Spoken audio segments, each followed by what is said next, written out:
ACS বিষয়া নুপুৰ বৰাৰ ঘৰত যিমান টকা ওলাল বা যিমান সম্পত্তি ওলাল তাৰ গোটেই হিচাপ মুখ্যমন্ত্ৰী দিছে। নগদ ৭০-৮০ লাখ টকা হ'ব, সোণৰ গহনা সকলো মিলাই কোটি টকাৰ সম্পত্তি উদ্ধাৰ হৈছে। কিন্তু এছিএছ নুপুৰ বৰা এই ইমান টকাৰ অধিকাৰী কেনেধৰণে হ'ল সেই সন্দৰ্ভত বিস্ফোৰণ ঘটাইছে মুখ্যমন্ত্ৰীয়ে। নমস্কাৰ, স্বাগতম নিউজ 18 অসম নৰ্থ ইষ্টৰ এয়া হৈছে পোনপটীয়া সম্প্ৰচাৰ। ষ্টুডিঅ'ত মই প্ৰাঞ্জল। বৰপেটা ৰাজচক্ৰৰ দায়িত্বত আছিল এগৰাকী এছিএছ নুপুৰ বৰা আৰু বৰপেটা ৰাজচক্ৰৰ দায়িত্বত থকাৰ সময়ছোৱাতে তেওঁ বিয়াগুম দুৰ্নীতি কেলেংকাৰী সংঘটিত কৰিছিল। সন্দেহযুক্ত নাগৰিকক মাটি টকাৰ বিনিময়ত দিছিল এগৰাকী নুপুৰ বৰাই আৰু তেনেধৰণেই বিলাসী ফ্লেট ল'লে, গাড়ী কিনিলে আৰু আন বিলাসী সামগ্ৰী ক্ৰয় কৰিলে আৰু বহুত টকা নগদ নিজৰ ঘৰত জমা কৰি ৰাখিছিল। সকলো দুৰ্নীতিৰ টকা, সন্দেহযুক্ত নাগৰিকক মাটি গতাই দিয়াৰ সেইবোৰ টকা, ২ নম্বৰী টকা আৰু সেই সন্দেহযুক্ত নাগৰিকক যি মাটি গতাই দিছিল বৰপেটাত, সেইবোৰ এতিয়া গুজেই গজালি মেলা বুলি মুখ্যমন্ত্ৰীয়ে সতৰি কৰিছে। ডাঙৰ খবৰ। আৰু সাধাৰণতে গুৱাহাটী উচ্চ ন্যায়ালয়ৰ এটা বিশেষ ৰায় আছিল বা বিশেষ নিৰ্দেশ আছিল যে চৰকাৰী মাটিত বেদখল উচ্ছেদ কৰিছে বা বনাঞ্চলৰ যিবোৰ অবাধাৰত দখল আছে সেইবোৰত চৰকাৰে উচ্ছেদ কৰিছে, কিন্তু যাৰ বাবে চৰকাৰী যিসকল বিষয়ৰ বাবে এই মাটিবোৰত এই গুজেই গজালি মিলিবলৈ সন্দেহযুক্ত নাগৰিকসকলে সক্ষম হ'ল, সেই সন্দৰ্ভত চৰকাৰে কি তদন্ত কৰিছে বা তেওঁলোককো তদন্তৰ আওতাত আনিব লাগে। ঠিক চৰকাৰে সেই বিষয়বোৰ ভালদৰে চাই আছোঁ বুলি সদৰি কৰিছে যে ন্যায়ালয়ে যি কথা সদৰি কৰিছে চৰকাৰে সেই কথাৰ ওপৰত দৃষ্টি ৰাখিছে আৰু সেয়েহে এইগৰাকী নুপুৰ বৰাৰ ওপৰত ৬ মাহ ধৰি চকু ৰাখিছিল কোনেও গম নোপোৱাকৈ।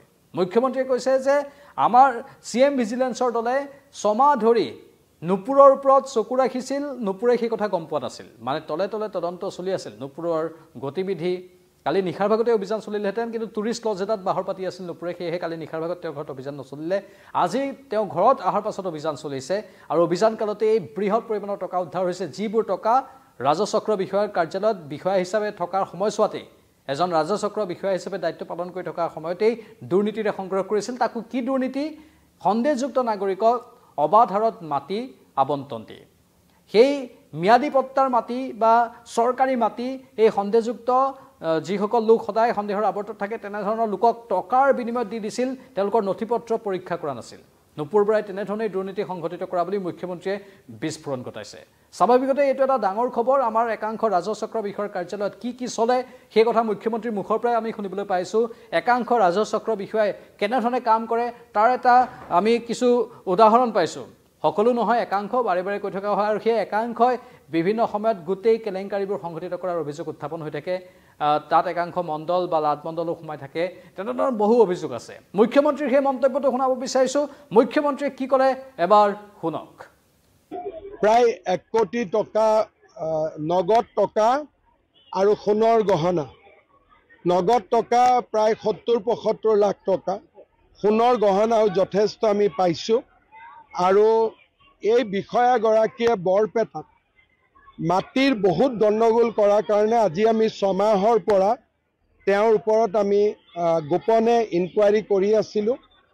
যোৱাকালি ৰাতি তেওঁ এটা টুৰিষ্ট লজত আছিলে, নহ'লে যোৱাকালি ৰাতি আমি পালোহেঁতেন। আজি ৰাতিপুৱা ঘৰ গৈ পোৱাৰ লগে লগে তালাচী চলাই আৰু ইমান টকা পইচা ধৰাত পৰে। গুৱাহাটীত গ'লে মই আৰু বিতং প্ৰতিবেদন লাভ কৰিব পাৰিম।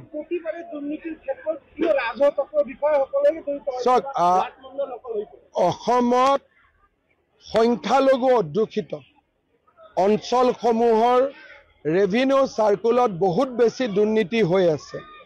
এই বিষয়াগৰাকীয়ে আমাৰ হিন্দুৰ মাটি সন্দেহযুক্ত মানুহলৈকে ট্ৰান্সফাৰ কৰাৰ কাৰণে তেওঁক আমি স্ক্ৰিনিঙত ৰাখি থৈছিলোঁ। ৬ মাহৰ পৰাই তেওঁৰ গতিবিধি আমি চাই আছিলোঁ। বৰপেটাত ৰাজচক্ৰ বিষয়া হৈ থাকোঁতে হিন্দুৰ মাটিত তেওঁ সন্দেহযুক্ত লোকলৈ টকা লৈ পেলাই হস্তান্তৰিত কৰিছিল আৰু সেইকাৰণে আজি আমি কঠোৰ ব্যৱস্থা লৈছোঁ। প্ৰায় ১ কোটি টকা নগদ টকা আৰু সোণৰ গহনা। নগদ টকা প্ৰায় ৭০-৭৫ লাখ টকা, সোণৰ গহনাও যথেষ্ট আমি পাইছোঁ। আৰু এই বিষয়াগৰাকীয়ে বৰপেটাত মাটিৰ বহুত গণ্ডগোল কৰাৰ কাৰণে আজি আমি ৬ মাহৰ পৰা তেওঁৰ ওপৰত আমি গোপনে ইনকুৱাৰী কৰি আছিলোঁ। যোৱাকালি ৰাতি তেওঁ এটা টুৰিষ্ট লজত আছিলে, নহ'লে যোৱাকালি ৰাতি আমি পালোহেঁতেন। আজি ৰাতিপুৱা ঘৰ গৈ পোৱাৰ লগে লগে তালাচী চলাই আৰু ইমান টকা পইচা ধৰাত পৰে। গুৱাহাটীত গ'লে মই আৰু বিতং প্ৰতিবেদন লাভ কৰিব পাৰিম। চাওক, অসমত সংখ্যালঘু অধ্যুষিত অঞ্চলসমূহৰ ৰেভিনিউ চাৰ্কুলত বহুত বেছি দুৰ্নীতি হৈ আছে। এই বিষয়াগৰাকীয়ে আমাৰ হিন্দুৰ মাটি সন্দেহযুক্ত মানুহলৈকে ট্ৰান্সফাৰ কৰাৰ কাৰণে তেওঁক আমি স্ক্ৰিনিঙত ৰাখি থৈছিলোঁ। 6 মাহৰ পৰাই তেওঁৰ গতিবিধি আমি চাই আছিলোঁ। বৰপেটাত ৰাজহচক্ৰ বিষয়া হৈ থাকোঁতে হিন্দুৰ মাটিত তেওঁ সন্দেহযুক্ত লোকলৈ টকা লৈ পেলাই হস্তান্তৰিত কৰিছিল আৰু সেইকাৰণে আজি আমি কঠোৰ ব্যৱস্থা লৈছোঁ। প্ৰায় 1 কোটি টকা নগদ টকা আৰু সোণৰ গহনা। নগদ টকা প্ৰায় 70-75 লাখ টকা, সোণৰ গহনাও যথেষ্ট আমি পাইছোঁ। আৰু এই বিষয়াগৰাকীয়ে বৰপেটাত মাটিৰ বহুত গণ্ডগোল কৰাৰ কাৰণে আজি আমি 6 মাহৰ পৰা তেওঁৰ ওপৰত আমি গোপনে ইনকুৱাৰী কৰি আছিলোঁ। যোৱাকালি ৰাতি তেওঁ এটা টুৰিষ্ট লজত আছিলে, নহ'লে যোৱাকালি ৰাতি আমি পালোহেঁতেন। আজি ৰাতিপুৱা ঘৰ গৈ পোৱাৰ লগে লগে তালাচী চলাই আৰু ইমান টকা পইচা ধৰাত পৰে। গুৱাহাটীত গ'লে মই আৰু বিতং প্ৰতিবেদন লাভ কৰিব পাৰিম। চাওক, অসমত সংখ্যালঘু অধ্যুষিত অঞ্চলসমূহৰ ৰেভিনিউ চাৰ্কুলত বহুত বেছি দুৰ্নীতি হৈ আছে। এই বিষয়াগৰাকীয়ে আমাৰ হিন্দুৰ মাটি সন্দেহযুক্ত মানুহলৈকে ট্ৰান্সফাৰ কৰাৰ কাৰণে তেওঁক আমি স্ক্ৰিনিঙত ৰাখি থৈছিলোঁ। 6 মাহৰ পৰাই তেওঁৰ গতিবিধি আমি চাই আছিলোঁ। বৰপেটাত ৰাজহচক্ৰ বিষয়া হৈ থাকোঁতে হিন্দুৰ মাটিত তেওঁ সন্দেহযুক্ত লোকলৈ টকা লৈ পেলাই হস্তান্তৰিত কৰিছিল আৰু সেইকাৰণে আজি আমি কঠোৰ ব্যৱস্থা লৈছোঁ। অতি মেধাসম্পন্ন প্ৰাৰ্থী আছিল এইগৰাকী নুপুৰ।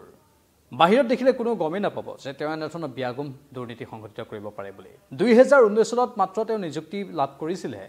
তাৰ পাছতে বৰপেটাৰ ৰাজহচক্ৰ বিষয়াৰ কাৰ্যালয়ৰ আসনত বহিছিলগৈ আৰু কম সময়তেই বিশাল সম্পত্তিৰ অধিকাৰিণী হ'লগৈ এইগৰাকী নুপুৰ। আৰু মেধাসম্পন্ন যেতিয়া একোগৰাকী প্ৰাৰ্থী এনেধৰণে দুৰ্নীতিত নিমজ্জিত হয়, অবাধ হাৰত দুৰ্নীতি সংঘটিত কৰে, বিশ্বাস আৰু কাৰ পৰা আপুনি পাব? ভাৰতবৰ্ষত এনেধৰণৰ বহু আছে যিসকল মেধাসম্পন্ন, কিন্তু নিজৰ মেধাক সঠিক অৰ্থত তেওঁলোকে প্ৰয়োগ নকৰে, যিটো আমাৰ বাবে দুৰ্ভাগ্য। তেওঁলোকে কেৱল মাত্ৰ বক্ৰ পথেৰে টকা ইনকাম কৰাৰ কামত নিজকে নিয়োজিত কৰে। সেইখিনি সমাজৰ বাবে যদি লগালেহেঁতেন সমাজৰ বহুত মংগল হ'লহেঁতেন। কিন্তু টকা সৰ্বস্ব বা শ্ব' অফৰ এই পৃথিৱীত আজি যেন সকলো মিছা। সেয়েহে আমেৰিকা যুক্তৰাষ্ট্ৰ বা এইবোৰ যিবোৰ উন্নত দেশ, তাত কোনো চৰকাৰী বিষয়ক বিশ্বাস নকৰে। তেওঁলোকক বডি কেম লগাই দিয়ে বা আন কেতবোৰ যিবোৰ সুৰুঙাৰে তেওঁলোকে দুৰ্নীতি কৰিব নোৱাৰে তেনেধৰণৰ ব্যৱস্থা কৰি দিয়ে। কাৰণ মেধাসম্পন্ন হ'লেও বা ভাল মনৰ মানুহ হ'লেও যেতিয়া সুবিধা পায় তেতিয়া দুৰ্নীতি কৰিবলৈ তেওঁলোকৰো হয়তো আগ্ৰহ বাঢ়ি যায়। যেতিয়া দেখিছে সন্মুখত সুবিধা আছে, মোক চোৱা মানুহ কোনোচোন নাই, মোক নিয়ন্ত্ৰণ কৰা মানুহ কোনোচোন নাই, তেনেধৰণে মই দুৰ্নীতিয়ে সংঘটিত কৰোঁ, টকা অলপ পাম, ঠিক এনেধৰণৰ ধৰাও নপৰিম চাগে, এনেধৰণৰ এটা ভাৱ তেওঁলোকৰ মনত জন্মি যায়। সেয়েহে সুৰুঙাবোৰ থাকিব দিব নালাগে। চৰকাৰে এওঁলোকৰ বিৰুদ্ধে ব্যৱস্থা গ্ৰহণ কৰিছে হয়, কিন্তু ইমান চেকনিৰে চিকিব লাগে প্ৰতিটো ধাপ এওঁলোকৰ, যাতে তেওঁলোকে দুৰ্নীতি কৰিবলৈ সাহস কৰিব নোৱাৰে বা সুৰুঙা নাপায়। কাৰণ এতিয়া 2-এজন ধৰা পৰিছে, কিন্তু বহুতো ধৰা নপৰাকৈও থাকি গৈছে। যি কি নহওক, এইগৰাকী নুপুৰৰ কথা আমি আৰু অলপ কওঁ। নুপুৰ বৰাৰ ঘৰত চিএম ভিজিলেন্সে যি অভিযান চলালে, আয় বহিৰ্ভূত সম্পত্তিৰ গোচৰতে অভিযান চলোৱা হ'ল। গোটানগৰ ফ্লেটত পুৱাৰে পৰা দলটোৱে অভিযান চলালে। গোটানগৰৰ চাইন শান্তি গ্ৰীণ নামৰ এপাৰ্টমেণ্টত চলিল অভিযান আৰু কেইবা লাখ টকা লগতে সোণৰ গহনা জব্দ কৰিলে। আনকি টকা গণনা কৰিবলৈ মেচিন পৰ্যন্ত তদন্তকাৰী দলে লৈ যাব লগা হৈছিল। 2019 বৰ্ষত ৰাজহচক্ৰ বিষয়া হিচাপে বৰপেটাত যোগদান কৰিছিল এইগৰাকী নুপুৰে। ACS নুপুৰ বৰা বৰপেটাৰ ভূমি কেলেংকাৰীত জড়িত আছিল। ইতিমধ্যে মুখ্যমন্ত্ৰীয়ে সেই কথা ক'লে, আপোনালোকে শুনিলে কেনেধৰণে টকাৰ বিনিময়ত বক্ৰপথেৰে সেই মাটিবোৰ অবৈধ বা সন্দেহযুক্ত নাগৰিকক গতাই দিছিল কম সময়ৰ ভিতৰতে, যাৰ ফলত অগাধ সম্পত্তিৰ অধিকাৰিণী হৈছিল এগৰাকী নুপুৰ বৰা। টকা বেগে বেগে টকা, বস্তাই বস্তাই টকা ঘৰত উদ্ধাৰ হৈছে। আৰু তাৰ পাছত সহকাৰী আয়ুক্ত হিচাপে কাৰ্বি আংলঙত কৰ্মৰত হৈ আছিল। মাত্ৰ কেইদিনমান পূৰ্বেহে গুৱাহাটীলৈ বদলি হৈ আহিছিল নুপুৰ বৰা আৰু বৰ্তমান কামৰূপ গৰৈমাৰীৰ ৰাজহচক্ৰ বিষয়া হিচাপে তেওঁ কৰ্মৰত আছিল। কেৱল বৰপেটাৰ এই সমগ্ৰ ঘটনাত যে নুপুৰ বৰাকে এতিয়া গ্ৰেপ্তাৰ কৰা হৈছে তেনে নহয় বৰপেটাৰ লাটমণ্ডল সুৰজিৎ ডেকাৰ ডৰঙৰকুছিৰ ঘৰতো অভিযান চলিছে মানে আমি কৈছোঁ মণ্ডল লাটমণ্ডল এইবোৰৰ সহযোগ নাথাকিলে চক্ৰ বিষয়াজনে এই বিয়াগুম দুৰ্নীতিবোৰ এনেধৰণৰ খেলিমেলিবোৰ সংঘটিত কৰিব নোৱাৰে এটা নেক্সাছ তেওঁলোকৰ সব উঠি ৰজা বহি ৰজা সব একে পানীৰে মাছ ঠিক তেনেধৰণৰ কথা যি কি নহওক সমাজ সংস্কাৰ হোৱাটো আমি আশা কৰোঁ দুৰ্নীতি সকলোতে আছে বিশ্বত সকলোতে আছে কিন্তু আমাৰ শাসক পক্ষৰ কাম হৈছে দুৰ্নীতি ৰোধ কৰিবলৈ যিবোৰ ছেকেণ্ডেৰী ব্যৱস্থা সেইখিনি ব্যৱস্থা কৰিব লাগে যাৰ ফলত বিভিন্ন দেশত উন্নত দেশত দুৰ্নীতি কৰিবলৈ সাহস নকৰে অৱশ্যে তাত দৰমহা বা আন কেতবোৰ সুবিধাও কথা জড়িত হৈ আছে আজিকালিতো এইসকল ৰাজপত্ৰিত বিষয়ে দৰমহা বা সা সুবিধাবোৰ ভাল ইমান ভাল হোৱাৰ পাছতো কিয় দুৰ্নীতি কৰিছে সেইটো এটা প্ৰশ্নবোধক চিন মানে আমাৰ এই ফৰ পৃথিৱীখনত এওঁলোকেও নিজকে বিলীন কৰি দিছে এওঁলোকৰ নিজৰ মস্তিষ্ক বুলি এতিয়া বৰ্তমান একো নাই কৰি আপোনালোকৰ মতামত কি কমেণ্ট বক্সত কমেণ্ট কৰি জনাব আকৌ আহিম লাইভত চাই থাকক নিউজ 18 অসম নৰ্থ ইষ্ট নমস্কাৰ